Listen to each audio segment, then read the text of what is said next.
Hello दोस्तों, स्वागत है आपका बीआर एजुकेशन में। आज हम पढ़ेंगे कक्षा 8 की जो बुक है एनसीईआरटी, और हमारा टॉपिक है जल संसाधन।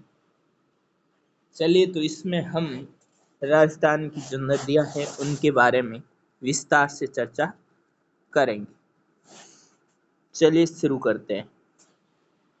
प्रकृति में जल से ही जीवन संभव है।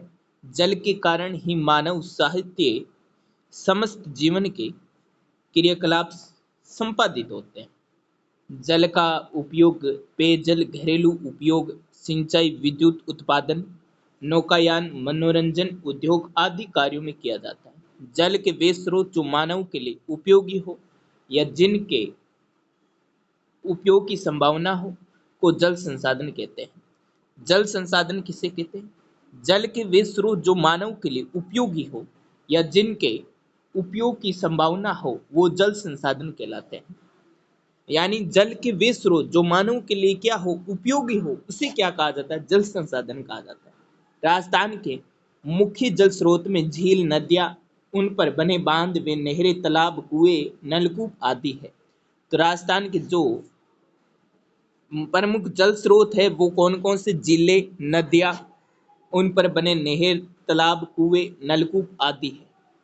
ठीक है, आइए हम इस अध्याय में राजस्थान के जल संसाधनों अफवाह तंत्र का विस्तार से अध्ययन करते हैं। अफवाह तंत्र। अफवाह तंत्र किसी मुख्य नदी उसकी सहायक नदियों द्वारा निर्मित जल प्रवाह की विशेष व्यवस्था को अफवाह तंत्र या प्रणाली प्रवाह जो प्रणाली है वो कहते हैं।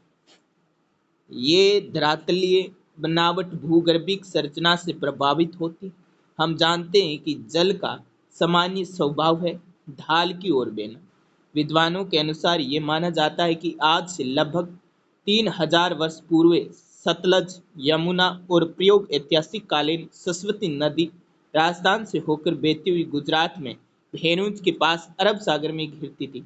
लेकिन भूगर्भिक हलचल और जलवायु परिवर्तन के कारण वैदिक संस्कृति को पोषक ये सरस्वती नदी लुप्त हो गई थी। क्या आप जानते हैं ऐसी छोटी नदियां जो अपने क्षेत्र का जल आगे ले जाकर बड़ी नदियों में अ, उड़ेलती है यानी गिराती है, उन्हें सहायक नदियां कहा जाता है। सहायक नदियां किसे कहते हैं? ऐसी छोटी नदियां जो अपने क्षेत्र का जल आगे ले जाकर बड़ी नदियों में उड़ेलती है या गिराती है, उन्हें सहायक नदियां कहा जाता है। जल विभाजक रेखा। जल विभाजक रेखा क्या होती है? दो अपर क्षेत्रों के मध्य की उच्च भूमि जो वर्षा जल को विभिन्न दिशाओं में प्रभावित करती है उसे जल विभाजक रेखा कहा जाता है। जैसे राजस्थान में अरावली पर्वत, राजस्थान में क्या? अरावली पर्वत जो जल वर्षा जल रेखा को दो भागों में बांटती है। राजस्थान का अपवाह तंत्र।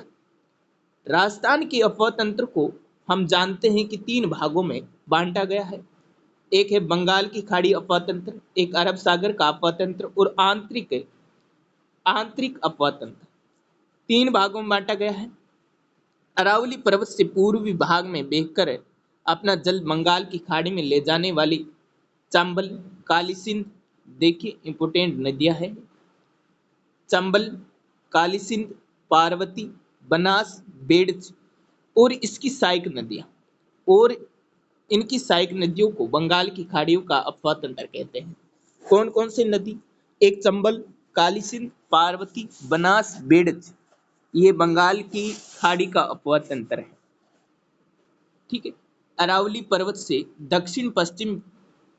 दक्षिण पश्चिम भाग में बहकर अपना जल अरब सागर में ले जाने वाली माही कौन कौन सी नदियां हैं? देखिए, माही, लूनी, साबरमती, पश्चिम बनास और इनकी सहायक नदियां, और इनकी क्या? सहायक नदियां, इनकी सहायक नदियां अरब सागर अपतंत्र कहलाती है। ऐसी नदी जो किसी समुद्र तक ना पहुंचकर स्थल भाग में ही विलुप्त हो जाए, किसी झील में मिल जाए, उसी आंतरिक या भूमिगत अपतंत्र वाली नदियां कहते हैं। ठीक है, इसमें कौन कौन सी नदियां आ जाती हैं?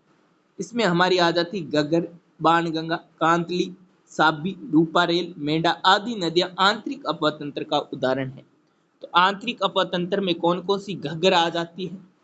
बाणगंगा, कांतली, साबी, रूपारेल, मेंढा आदि नदियां आंतरिक अपतंत्र में आती है। ठीक है, ये राजस्थान एवं ये राजस्थान का मैप है और इसमें ये जो नदियां है उन नदियों की लोकेशन दी गई है। ठीक है, ये आप देखें। राजस्थान की प्रमुख नदियां, राजस्थान की प्रमुख नदियों में देखिए चंबल, इस नदी का उद्गम मध्य प्रदेश में विंध्याचल पर्वतमाला के जनापाव से होता है। चंबल नदी का उद्गम है वो मध्य प्रदेश के विंध्याचल पर्वतमाला से जनापाव से होता है। ये राजस्थान की सबसे लंबी एकमात्र वर्ष भर बहने वाली नदी है। राजस्थान में ये नदी भैंसरोडगढ़ से प्रवेश करके कोटा, बूंदी, सवाई माधोपुर, करौली, धौलपुर जिलों में बहने के बाद उत्तर प्रदेश में यमुना नदी में मिल जाती है। इसकी प्रमुख सहायक नदियां बनास, बेड़च, कोठारी, काली सिंध, पार्वती आदि है। राजस्थान की औद्योगिक नगरी कोटा इस नदी के किनारे स्थित है। राजस्थान का औद्योगिक नगर कौन सा है? कोटा है। बनास नदी, बनास ये चंबल की एक प्रमुख सहायक नदी है। राजसमंद जिले के खमनोर की पहाड़ियों से निकलती है। ये राजसमंद, चित्तौड़गढ़, भीलवाड़ा, टोंक जिलों में बहकर सवाई माधोपुर, रामेश्वर के निकट चंबल नदी में मिल जाती है। इसका जल ग्रहण क्षेत्र राजस्थान में सर्वाधिक है। तो किसका जल ग्रहण क्षेत्र राजस्थान में सर्वाधिक है? बनास। ये राजसमंद, चित्तौड़गढ़, भीलवाड़ा, टोंक जिलों में बहकर सवाई माधोपुर में रामेश्वर के निकट चंबल नदी में मिल जाती। इसका जल ग्रहण क्षेत्र राजस्थान में सर्वाधिक है और पूर्णतः राजस्थान में बहने वाली सबसे लंबी नदी है। पूर्णतः राजस्थान में बहने वाली सबसे लंबी नदी कौन सी है? तो वो बनास है। इसकी लंबाई लगभग 480 किलोमीटर है। बनास, बेड़च, मेनाल नदियों का संगम स्थल जिसे त्रिवेणी के नाम से जाना जाता है वो बिगोद भीलवाड़ा के पास है। कहाँ पर है? बिगोद भीलवाड़ा के पास स्थित है। टोंक सवाई माधोपुर बनास नदी के किनारे पर स्थित है। बनास से और उसकी सहायक नदियां कोठारी, गंभीरी, खारी, मोरल आदि। फिर हमारी आती है लूनी नदी। लूनी नदी पढ़ते हैं। अजमेर जिले में गोविंदगढ़ के निकट सरस्वती और सागरमती नामक दो धाराओं के मिलने से इस नदी का उद्गम होता है। अजमेर, नागौर, पाली, जोधपुर, बाड़मेर, झालोर जिलों में बहने के बाद ये नदी कच्छ की खाड़ी में मिल जाती है। बाड़मेर जिले के बालोतर तक इस नदी का जल मीठा होता है। इसके बाद जल खारा हो जाता है। इसकी सहायक नदियों में जोजड़ी, बांडी, जवाई, मीठड़ी, खारी, सूकड़ी, सागी, गुहिया है। अब पढ़ेंगे हम माही नदी। माही नदी मध्य प्रदेश में विंध्याचल पर्वत से अमरूरू नामक स्थान से इस नदी का उद्गम स्थल है। ये नदी राजस्थान में बांसवाड़ा, प्रतापगढ़ जिलों में बहने के बाद खंभात की खाड़ी में मिलती है। बांसवाड़ा जिले में इस नदी पर माही बजाज सागर बांध बनाया गया है। इसकी प्रमुख सहायक नदियों में सोहम, जाखम है। और अब पढ़ेंगे हम बाणगंगा नदी। इस नदी का उद्गम जयपुर जिले में स्थित अरावली की बेराट की पहाड़ियों से होता है। इस नदी का पानी भरतपुर में घना पक्षी राष्ट्रीय उद्यान में भूमिगत होकर नम भूमि का निर्माण करता है। इसे अर्जुन की गंगा भी कहा जाता है। बाणगंगा नदी को अर्जुन की क्या कहा जाता है? गंगा कहा जाता है। घग्गर, इस नदी का उद्गम हिमाचल प्रदेश में हिमालय पर्वत की शिवालिक श्रेणी से होता है।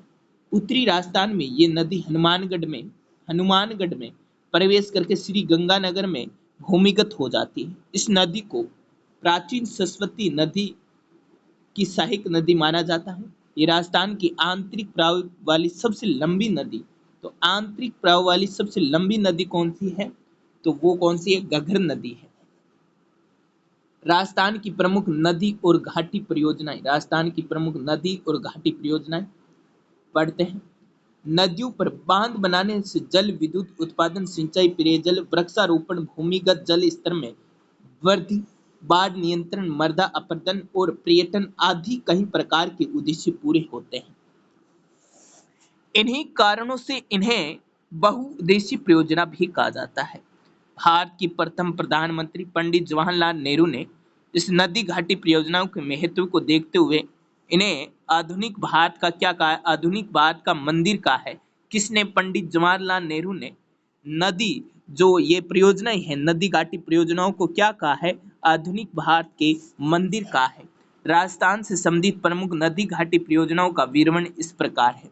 क्या आप जानते हैं सिंचाई के उद्देश्य से प्राकृतिक जल बहाव की दिशा को परिवर्तित करने के लिए जल स्रोत में बनाए गए बांध को बैराज कहा जाता है। किसी मुख्य नहर का ऐसा हिस्सा जहां से पानी का कोई उपयोग नहीं किया जाता है उसे फीडर कहते हैं। चंबल परियोजना। चंबल परियोजना चंबल परियोजना राजस्थान के मध्य प्रदेश राज्य की संयुक्त परियोजना है। चंबल परियोजना वो राजस्थान और मध्य प्रदेश की क्या है? संयुक्त परियोजना। इस परियोजना के अंतर्गत कुल 4 बांध बनाए गए हैं। चंबल परियोजना के अंतर्गत कितने बांध बनाए गए? 4 बांध बनाए गए। इनमें से एक गांधी सागर बांध है। एक कौन सा है? एक गांधी सागर बांध है। एक गांधी सागर बांध है जो मध्य प्रदेश के मंदसौर जिले में स्थित है। 3 बांध राजस्थान में राणा प्रताप सागर बांध चित्तौड़गढ़ में है। जवाहर सागर बांध कोटा, बिराज बांध कोटा जिले में बनाए गए। ठीक है। इस परियोजना से दोनों राज्यों को मुख्यतः जल विद्युत और सिंचाई की सुविधा मिलती है। राणा प्रताप सागर और माही सागर, ये माही बजाज सागर बांध है। ये देखो राणा प्रताप सागर बांध और माही बजाज सागर बांध, यहाँ पर चित्र भी दिए गए। माही बजाज सागर परियोजना। माही बजाज सागर परियोजना बांसवाड़ा में माही नदी पर यह परियोजना स्थित है। माही नदी पर बांसवाड़ा में कौन सी परियोजना स्थित है? माही बजाज सागर परियोजना स्थित है। ये राजस्थान गुजरात राज्यों की सम्मिलित परियोजना है। गुजरात और राजस्थान की जो सम्मिलित परियोजना है वो कौन सी है? माही बजाज सागर परियोजना है। इसमें दोनों राज्यों में सिंचाई पेयजल की सुविधाएं उपलब्ध हो रही है। जल विद्युत का उत्पादन इसी परियोजना में हो रहा है। बिसलपुर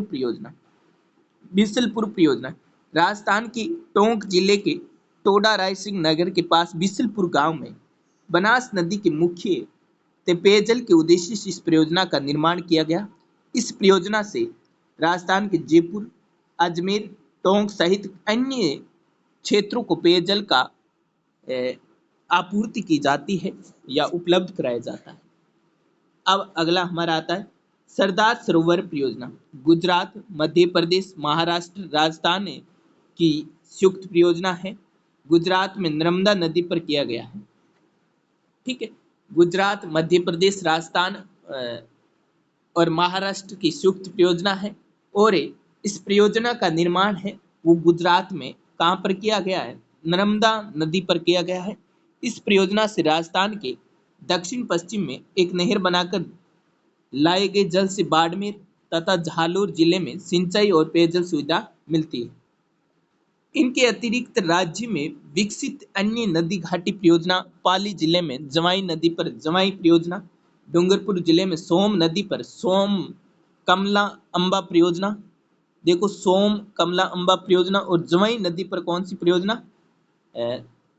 जवाई परियोजना। और डूंगरपुर में सोम कमला अंबा परियोजना। और उदयपुर में मानसी वाकल और प्रतापगढ़ में जाखम नदी पर जाखम परियोजना। जाखम नदी पर जाखम परियोजना है। प्रमुख नहरें। अब हम पढ़ेंगे प्रमुख नहरें। गंग नहर के बारे में पढ़ते हैं। राजस्थान में नहरों द्वारा जलापूर्ति का कार्य स्वतंत्रता से पहले ही आरंभ हो गया था। बीकानेर के तत्कालीन महाराजा गंगा सिंह ने पंजाब में सतलज नदी पर फिरोजपुर के निकट एक बांध बनवाया। वहां से 1937 ईस्वी में एक नहर बनाकर पश्चिम राजस्थान में पानी लाया गया। ये राजस्थान की पहली नहर है। वर्तमान में इस नहर से श्री गंगानगर जिले में सिंचाई होती है। कौन सी जिले में? श्री गंगानगर जिले में क्या होती है? सिंचाई होती है। इंदिरा गांधी नहर परियोजना राजस्थान के रेगिस्तान क्षेत्र में जल उपलब्ध कराने के उद्देश्य से इस नहर को बनाने का सुझाव सर्वप्रथम 1948 ईस्वी में बीकानेर के तत्कालीन सिंचाई इंजीनियर कंवर सेन ने दिया था। केंद्र सरकार की स्वीकृति के बाद 1952 में पंजाब में सतलज व्यास नदी के संगम पर हेरी बराज नामक बांध बनाकर काम शुरू हुआ। हेरी के बराज से हनुमानगढ़ के मस्ती मस्त जो मस्त, मस्तीवली तक 204 किमी फीडर नहर है। मुख्य नहर की लंबाई 649 किमी है और वितरकाओं की लंबाई 8000 किमी से अधिक है। इन्हें जिनसे लगभग 9 लाख हेक्टेयर क्षेत्र में सिंचाई होती है। नहर का अंतिम बिंदु वर्तमान में बाड़मेर गडरा रोड तक है। ये एशिया की सबसे बड़ी नहरी प्रणाली है जिसे मरुगंगा भी कहा जाता है। यदि इस नहर को आगे बढ़ाकर गुजरात में कांडला बंदरगाह तक जोड़ दिया जाए तो इसमें छोटे जहाजों एवं नावों का संचालन किया जा सकता है। थार के मरुस्थल का ढाल पश्चिम में होने के कारण पूर्वी भाग में पानी लाने के लिए अब तक कहीं उत्थापक लिफ्ट नहरें बनाई गई है। इंदिरा गांधी नहर के कारण क्षेत्र में कृषि विकास, मरुस्थल प्रसार पर रोक, सूखे अकाल पर नियंत्रण, पेयजल, जल विद्युत उत्पादन, पशुधन विकास, मत्स्य पालन, पर्यटन विकास आदि संभव है। भरतपुर नहर परियोजना भरतपुर पश्चिम यमुना नहर से इस नहर का निर्माण किया गया था। भरतपुर नहर से राजस्थान के केवल भरतपुर जिले में ही सिंचाई होती है। इन नहरों के अतिरिक्त विभिन्न छोटे बांध, एनीकटों, तालाब, कुओं, नलकूपों से भी राजस्थान में सिंचाई होती है। वर्तमान में सिंचाई के लिए फव्वारा एवं बूंद बूंद सिंचाई प्रणाली का विकास हो रहा है। जल संरक्षण और प्रबंध साधारणतः अर्थ में सुरक्षित करके रखना जल संरक्षण कहलाता है। यानी साधारण अर्थ में सुरक्षित करके रखना संरक्षण कहलाता है। यानी किसी भी चीज को, जल हो या कोई भी चीज हो, उसको सुरक्षित करना ही क्या कहलाता है? संरक्षण कहलाता है। अर्थात संसाधनों का सावधानी पूर्वक प्रबंध, रख रखाव, जिससे उसके दुरुपयोग अथवा अनावश्यक एक्टिविटी को रोका जा सके और संसाधन संरक्षण कहलाता है। ठीक है। जल ऐसा प्राकृतिक संसाधन है जिस पर न केवल मानव अपितु वनस्पति संपूर्ण जीवन जगत निर्भर है। वर्तमान में औद्योगिक आर्थिक वातावरण, बढ़ती उपभोक्ता संस्कृति, अत्यधिक जनसंख्या वृद्धि, संचित भूमि में लगातार वृद्धि होने के कारण जल के विधोन में तीव्र गति से वृद्धि हो रही है। अति पारदर्शिक एवं विश्व स्तर पर सभी देशों में शौच जल की मात्रा को संरक्षित करने की आवश्यकता है ताकि आने वाली पीढ़ियों का शौच जल मिल सके। जल संरक्षण के उपाय जल संरक्षण के लिए हर नागरिक, समाज, प्रशासन को एक साथ मिलकर हर कदम उठाने की आवश्यकता है। मुख्य रूप से जलाशयों में घरेलू औद्योगिक अपशिष्ट न डालना, पेयजल के स्रोतों के निकट स्नान, कपड़े न धोना, जल में उत्पन्न खरपतवारों को हटाना शामिल है। जल पुनर्वर्ती करना, अर्थात अधिक वर्षा वाले क्षेत्रों में जल को नहरों द्वारा कम वर्षा वाले क्षेत्रों में पहुंचाकर जन जीवन और उद्योग के लिए अनुकूल परिस्थितियों उपलब्ध कराकर क्षेत्रीय और सामाजिक विषमताओं को कम किया जा सकता है। इनके साथ साथ ही जल संचयन, जनसंख्या नियंत्रण, सिंचाई की उन्नत विधियों